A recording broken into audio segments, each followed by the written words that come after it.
Welcome to Not Milk Never Milk. Subscribe if you're lactose intolerant. In this video, I will show you how to make homemade aloe vera gel and store it.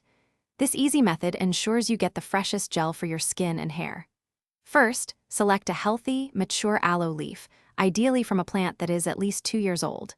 You'll also need a clean cutting board, a sharp knife, a spoon, and a bowl. Having a blender or food processor ready will make the process much smoother for achieving a consistent texture. Once you have your leaf, wash it well and pat it dry. Next, carefully trim off the serrated edges and the very bottom of the leaf. Stand the leaf upright in a bowl for about 10 to 15 minutes to allow the yellow aloe to drain out. This substance can be irritating. After draining, lay the leaf flat, slice it lengthwise, and use a spoon to gently scoop out the clear, translucent gel into your clean bowl. Aim for about 1 cup of pure gel.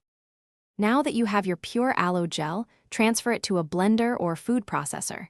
Blend on high speed for about 30 to 60 seconds until it reaches a smooth, liquid consistency. To extend its shelf life, consider adding a natural preservative.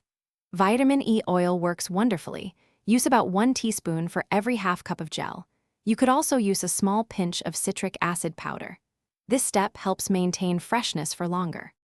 Finally, pour your freshly blended aloe vera gel into a clean, airtight glass container. Storing it in the refrigerator is crucial for maintaining its potency and freshness. When refrigerated, your homemade gel will typically last for about 1 to 2 weeks.